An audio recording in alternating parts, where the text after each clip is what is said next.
The wicket is inspected and another test begins.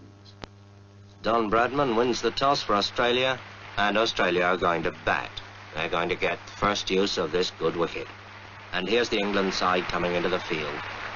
Yardley leading them, and here's Tom Dollery, Jim Laker, Dennis Compton and Douglas Wright of Kent at the end. And then, out of the pavilion gate, come Australia's opening pair, Barnes and Morris, Morris in the cap. And Alec Bedser of Surrey begins the bowling from the nursery end. Fast medium right arm comes in, bowls to Barnes outside the off stump, and it bounces off Evans' pads. Bedser again. Bowls again to Barnes and again beats him outside the off stump. And the first over is a quiet one, a maiden. And Alec Coxon of Yorkshire bowls the second over from the pavilion end. Elbows well out, comes in, bowls to Morris. Morris forces him away on the onside, and the Australian innings is underway. The first run's up on the board. And so another historic test is underway. Watched by the press of half the world. Watched too by appraising eyes in the pavilion. Eyes that have seen many a cricketer come and go.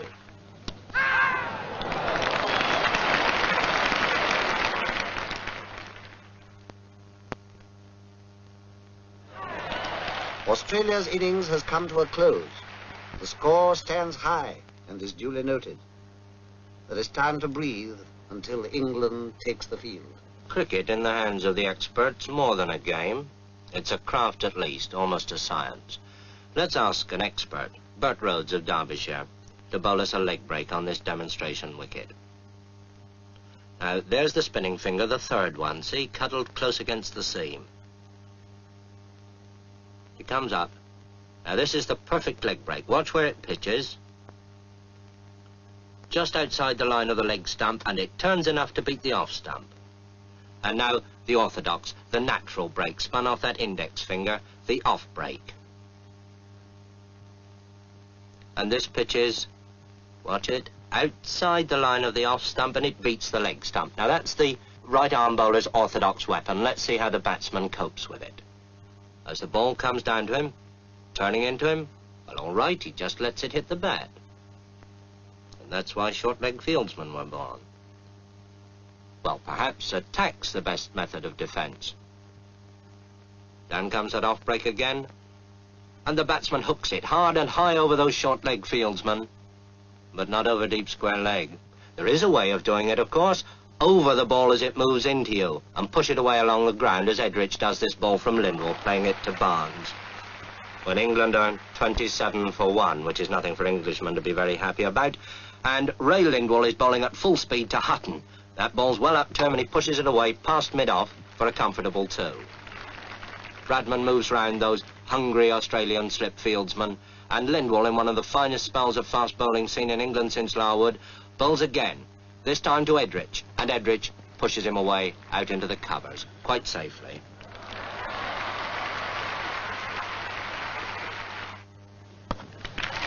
And it takes Doug Wright at number 11 with a wild swing over the bowler's head, sky high up there into the long field, to save England from the follow-on. And Ray Lindwall, with 4 wickets already in the match, bowls again from the pavilion end, and bowls Alec Bedser. And England are all out for 215, 135 behind Australia on the first innings. But now Australia have started their second innings. Bedser bowls to Barnes, his in-swinger, and Barnes puts it away, down to long leg. Round comes Hutton, fielding at long leg, and there's that quick low throw to Godfrey Evans. And now Wright bowls to Morris, and he's out.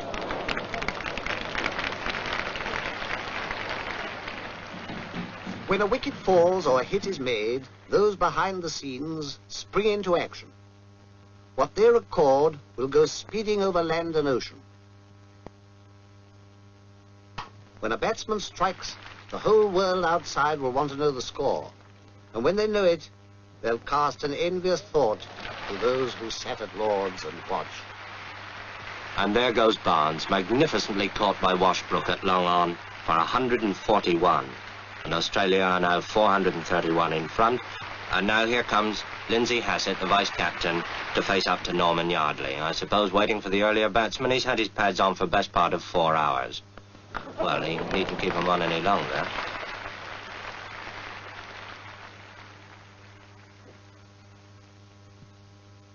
Meanwhile, the Don bats on. Don Bradman, on his last Test tour and playing his last Test innings at Lord's. Don Bradman, the pride of Australia and the despair of England. But whichever side one favours, who can but acclaim a master?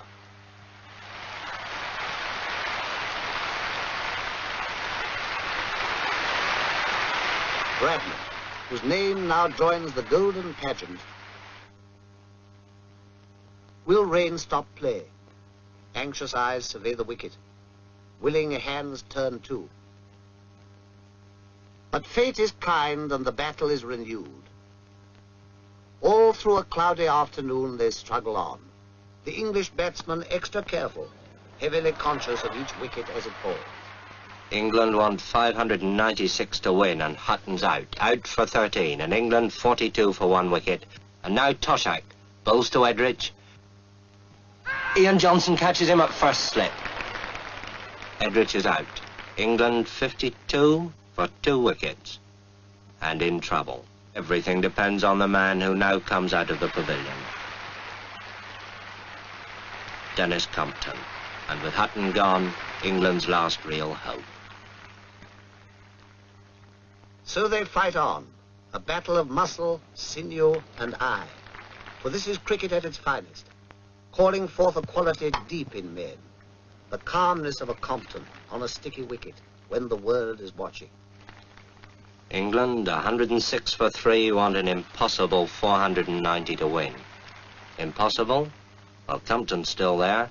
And here's Big Bill Johnson with that bucking, bridling run coming in to bowl to him. And Compton's out. England's last hope of the impossible. And now, Toshak bowls to Coxon. Toshak thinks he's out. Umpire thinks he's out. Coxon thinks it's a shame. Now it's all over, bar shouting.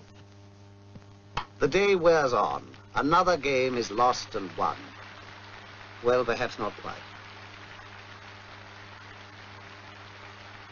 Defeat has come to England